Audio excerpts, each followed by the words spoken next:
Welcome to Discussion Sentai Loserger. I'm Loser Blue, And I'm Loser Yellow. and this is a show where we talk about the newest episodes of Kamen Rider and Project Red. Today we're talking about Kamen Rider Zeztz, episode 25, and Gavan Infinity, episode 4. We always start with Rider, so Yellow, what'd you think of 25? 25 was interesting, but unfortunately, it's now made the first half of the series feel almost useless because we're back to episode 1, baby. Yeah, yeah, it's a weird thing. They said everything that's happened up to this point was a vision of a potential future. Yeah. But it's, like, also kind of real because, our main character did live through it all, and they get to bring all their powers back. So, like, it is an idea of, like, the dream is affecting reality and that he has to keep all his knowledge and powers, but everyone else has been reset, and anything that was actually accomplished is gone. Yeah. Apart from Baku's abilities, we are literally back to square one. Yes. Now, things have changed in the sense that he has immediately destroyed the bomb nightmare instead of letting it open the door and release a bunch of stuff nightmares, right? But that also has unforeseen consequences. Well, That yeah. being Fujimi just getting fired. Yeah. But because of all that, we saw butterflies like go into people in that first it wasn't the first, it was like episode 3 or something. Something like that. But that like first general arc, we saw a bunch of like nightmares go into people when the bomber nightmare went into like reality. Mhm. So presumably a lot of the nightmares that we dealt with in that first half might not exist anymore. Potentially. Such as I don't I keep trying to think of some of maybe the prison nightmare with the CEO guy. Maybe he doesn't have that nightmare anymore. Like it's just not Right. going to happen at all now. Who knows? Obviously, none of them are actually going to happen because that would just be too much of a retread, and they're going to diverge pretty heavily, like immediately. So Yeah, it seems like this series, like the first quarter of it, was very Monster of the Week, and we're going more into a serialized story format going into the second quarter and going into the third, because I believe we're in the third quarter now. That makes sense. Where yeah, and they already released like a poster for this third quarter. They always do like a poster for each quarter or something now. yeah, I seen the poster. It's cool. That shows like our third rider or something. Yeah. Yeah, I'm not. I don't really like it. It does make everything feel a little pointless, and like it was just there to fill time for their Yeah. 50 episode series.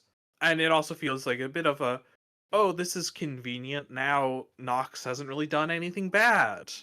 technically, right? He hasn't done anything that bad. He hasn't tried to drop a meteor on the planet. He hasn't released the Demon King. He hasn't killed 5 and 6.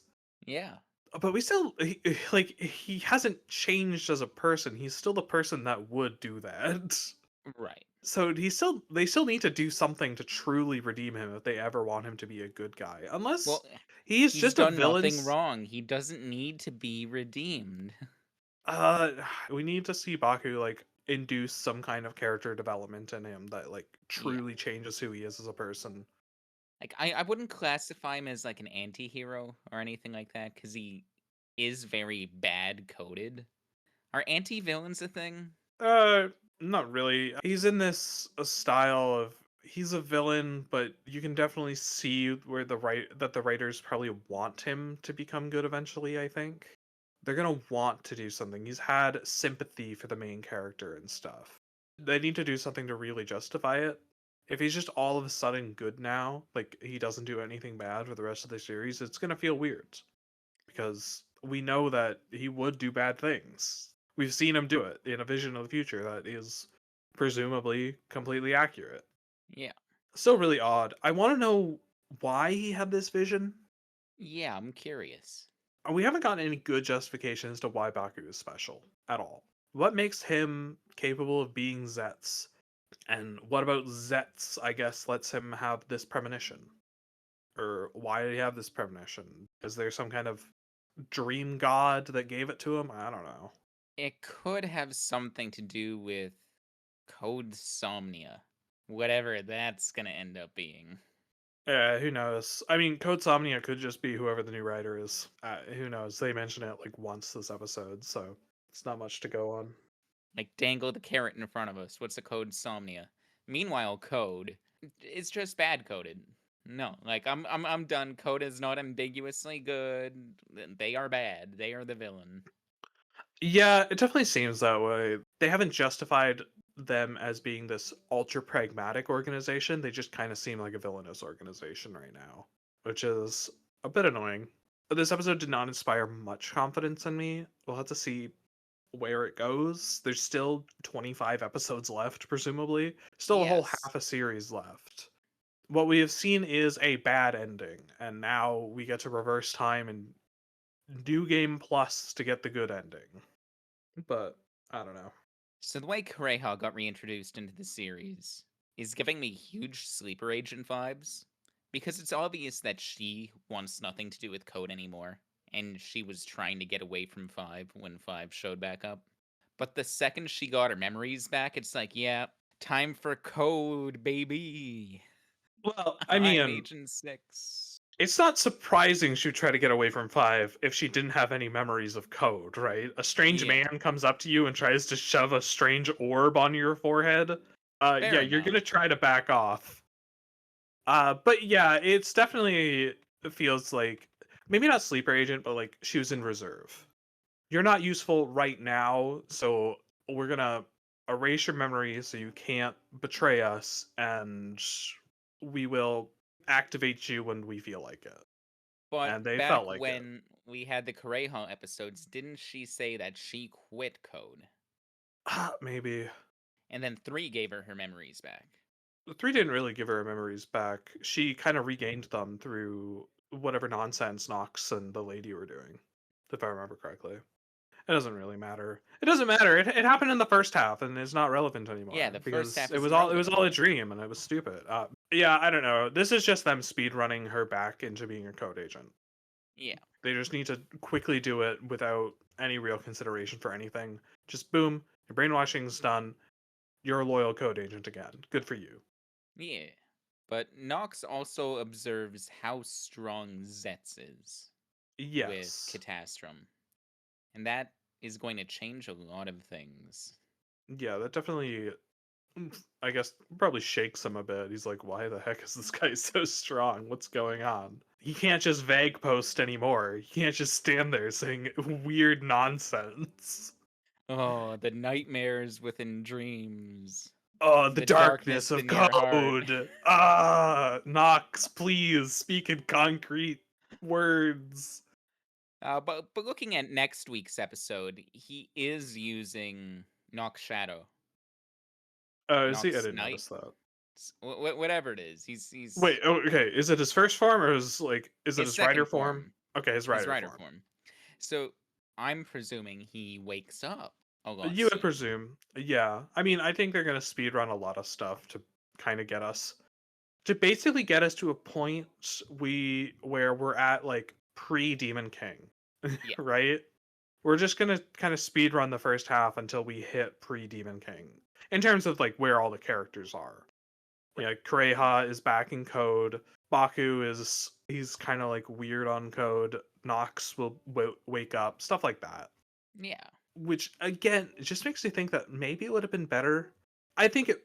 I really do think it probably would have been better if the whole premonition thing was only for maybe around the Demon King stuff. Like yeah. if we went back in time just a few episodes instead of the entire series. Come on, guns still happen. Don't discount that guy. I mean, that's just Baku getting his powers. Yeah. Probably can't have the premonition dream without that. So again, we need to know why he's special. I want to know. If they don't explain that, that'll feel like a bit of a plot hole. Like, why does he get this premonition dream? What's on about hmm that? It also feels with some of the conversations that 3 was having with Zero is that this was almost a plan they had. Because Baku's waking up to be an agent, but now he doesn't trust code. And it was sounding like they were saying that wasn't part of the plan. What's going on? Yeah, it's a bit odd. I don't know if they were planning for the premonition thing. Maybe that was the plan. Maybe that's the thing. Like the premonition was basically them to like give him an idea of stuff to pre-train him, right? Like we're gonna put him in a training simulator dream, and that's his premonition. Yeah. But it all it did was, maybe that's what happened, and then maybe someone hijacked it to like give him a more, because I would assume if Code was giving some kind of training simulator dream, it would be very Code is good oriented. Maybe someone hijacked it and changed it to Right. give him the real truth of what would happen in the future. I don't know. I'm making up bullshit now. That's the issue with this episode is it just brings us back to the beginning and gives us not a lot to go off of for now. Yeah, we still don't know what like anyone's plans are at all. We have no idea what Code is actually attempting to accomplish outside of, I guess, maybe keep the status quo. And we don't really know what the lady wants. She wants to destroy Code and make a free world, but what does that mean? Just a world without Code? Like, just Code isn't keeping the status quo anymore? And thus people would be more free? Is that it? I don't know. No one has explained anything very well. What's special about Baku? That was kind of a question from episode 1, and we got some bits, but now it seems like he's even more special. Nox only seems to really hate Code because Code betrayed him. It doesn't sound like he really has an issue with Code's end goal. He just doesn't like Code because they personally messed with him. That was always a big thing, I think, with this series, and any series that has a lot of mystery to it, is that if your end conclusion is bad, it kind of makes the whole thing feel pointless. If you dangle a mystery in front of someone and then the answer is unsatisfying, then retroactively makes everything feel like a waste of time. And Hmm. also, making everything be partially a dream kind of makes everything already just feel like a bit of a waste of time. We'll have to see how it actually goes. It's possible that they could turn it around and it could be an amazing plot twist, super satisfying ending, and I'll love it. Yeah, But because so far, like the series is good. I really like the series as a whole so far. yeah, I've generally had a fun time with it. But I need to know what the answers are, right? I need to see if it was worth the time, effort, and all the vague knocks saying nothing. Well, we'll see. Now for an episode, I think I have even less to say about Gavan 4. What did you think of Gavan 4? Gavan 4 was kind of goofy, but nothing happened. Yeah. It was an episodic episode, and it's kind of fun. Like, I don't think it was a bad episode. I think it is an enjoyable episode. But so early in the series, to not anything interesting at all is a bit of a bad feel. Oh, come on. Don't you think Arimoto the ant is just gonna join the team? No, I don't think we'll ever see him again. I Yeah, think he's neither funny. do I. You know what? In the series finale, when like they have 10 million Gavans show up, if the ant shows up, that'll be funny. I like that he'll show up. I don't think he'll be that relevant for the majority of the series, if at all. Like it will never come up again. Again, I think he's funny. I like the idea that he is a literal ant that transforms and gets like metal plated and beats people up. It was a It funny was. sequence. It was. I liked that. But I don't know, the rest of the episode is just like the crime isn't particularly interesting. They're stealing Yeah. stuff in a straight line, and then there's a subway track underneath it. So like it's Yeah. solved instantly.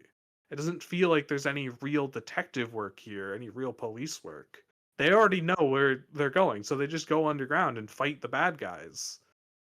And the assistant girl gets a small arc of do what you can, you don't have to be the best, and that's fine. She comes through and that's nice.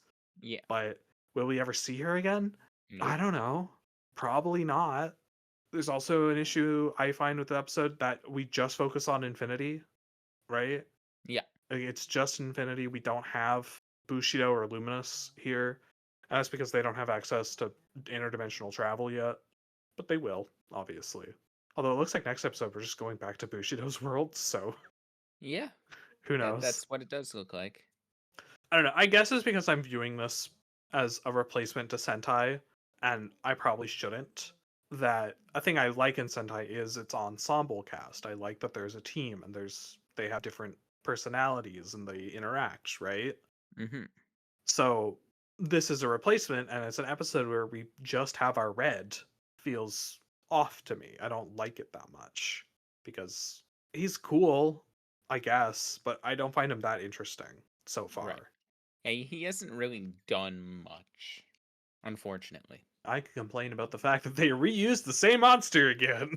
Oh yeah, that they used the same basic monster, and then Gavan Arm Eyes got blade wings and destroyed it. Yeah, I don't know. Reusing the same monster for the first four episodes. I get that there's other things going on. They fought the giant drill and they used the mech for that. Yeah, they used the Gavan Logon to fight it. Yeah, like I get that. It's fine. It just feels weird. I don't like it. I much prefer, and I felt this even with Sentai. I like the on the ground suit fights way more than the mech fights. Yeah. I always have. Mech fights can be fun. I do like them, but I find them far less interesting. And when they do something that's really interesting, it's just super CG heavy. And not that I don't mind a good CG fight, obviously, they can be fun, but Hmm. this is not quite the reason I'm here to watch Toku, right? Right. I kind of like guys in suits punching each other. So Blue. Yeah, what? Before we get going today, when do you think the Wani Pats are gonna join the team? Like actually, instead of just sit there and be like, "Oh, gee, everyone's excited again. What's going on?" Yeah, yeah. How do they introduce them into the actual plot and add them to the actual team? And what would they even do? Already, we have Gavan's two partner, the Yeah, Agi and the other one. the other one whose name I forget. The guy who's like I think he's like in charge of their department or something. Yeah. I was confused about why he's allowed to international travel, yet apparently other people that aren't Gavan can't do it. I think it's because he just doesn't leave the ship. I think they're lying. Oh, that could maybe be it. We'll see. We have to see if he ever leaves the ship, right? Yeah. Like it's a way of hiding interdimensional travel in a way, right? The more Yeah. people that know about it, the more people can do it, the more things can go wrong. For some reason, I don't necessarily think it's a lie. We'll see. Ultimately, it could be. It doesn't barely changes anything, really. I'm just curious as to how they introduce Bushido and Luminous. I kind of Yeah. want the team up. I want a team. That's obviously just coming from the perspective of this being the replacement for Sentai. So I probably shouldn't get that in my head, but I can't really help it. Yeah. Well, it is Project Red, so Ah! I always hated red favoritism in Sentai, and now we have a whole series based on it. This could be so disastrous. yeah. It was an episodic episode, it was mildly fun, but it didn't really advance the story at all. Let's leave it at that. Anyway, that's been this week's episode of Discussion Sentai Loserger. If you liked the episode, please leave a like, subscribe, or leave a comment. Anyway, we'll see you next week. Bye.